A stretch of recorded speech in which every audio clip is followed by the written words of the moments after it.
আচ্ছা, মা, আত্মীয়-স্বজন, ভাই, বোন সবাই ছাড়ে থাকতে হয়। অসুখ বিসুখ হইলে রুমের ডিউটি জায়গা, অসুস্থ পড়ে থাকতে হয়। এই অনেক অনেক অনেক সমস্যা। প্রবাস জীবনটা অনেক।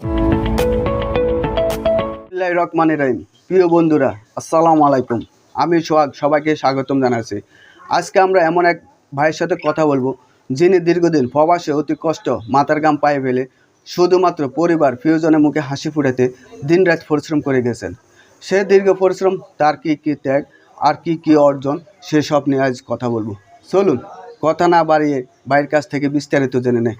আর হ্যাঁ, আমাদের আরও গল্প শুনতে, প্রবাসী ভাইদের কষ্ট একটু সার্থক করতে আপনার মূল্যবান লাইক, কমেন্ট, শেয়ার দিয়ে আমাদের সাথে থাকবে।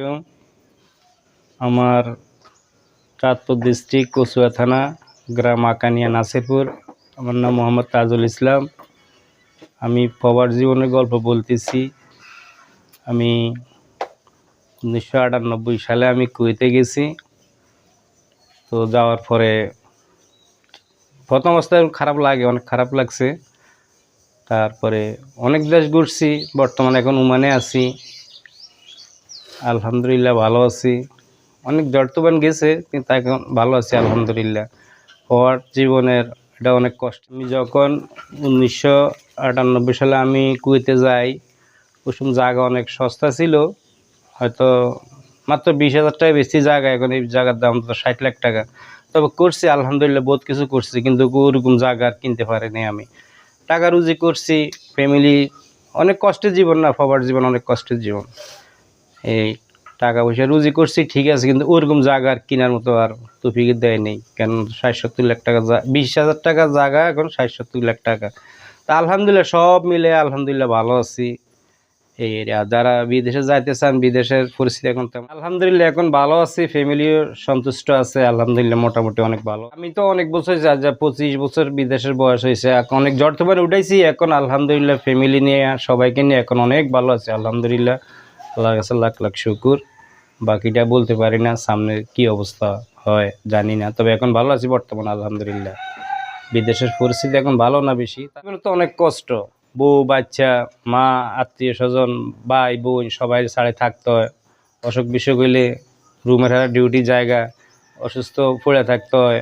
এই অনেক অনেক অনেক সমস্যা। প্রবাস জীবনটা অনেক খারাপ, অনেক খারাপ প্রবাস জীবন। তারপরে এখন আলহামদুলিল্লাহ প্রবাস জীবন একবারে বলছি কষ্টের জীবন। যখন অসুস্থ থাকি তখন তো রুমমেট কেউ থাকে না, ডিউটি জায়গায় একা একা পড়ে থাকতে হয়। অনেক খারাপ লাগে, এই সময় ফ্যামিলির কথা মনে পড়ে। বাড়িতে থাকলে তো এখন ডাক্তার কাছে নিয়ে যাইতো। এই প্রবাস জীবন অসুস্থ হইলে এরকম কেউ পাশে থাকে না, বন্ধু বান্ধব ডিউটি চলে। কেউ যদি প্রবাসে যাইতে চান, না যাওয়াটাই ভালো। আর কাজ জানা যাইতে হইব। কাজ জানা থাকলে হয়তো কোনো কাজ করতে পারবেন, আর কাজ জানা না থাকলে এখানে অনেক কষ্ট পাইতে হইব।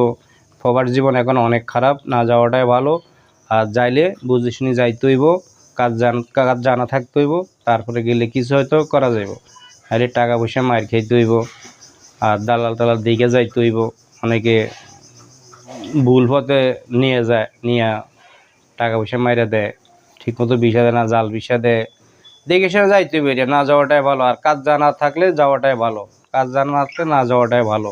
প্রবাস জীবন বহুত কষ্টের জীবন, আগেও বলছি এখনও বলতেছি। দেখে শুনে যাইতে হইব, ভালো দালাল দিকে যাইতে হইব, ভালো ভিসা নিয়ে যাইতে হইব। তাহলে টাকা পয়সা মার খাইতে হইব, আবার বিটা বাড়ি বেশি যাইব, এনে যায় সব আর কিছু এগুলো কেনার মতো আর কোনো তৌফিক থাকতে। উপর একটা আবেদন রইল যে প্রবাসের দিকে খেয়াল রাখতে হইব। কেউ মারা গেলে খরচ দিয়ে আনতে হইব, তারপর সুবিধা।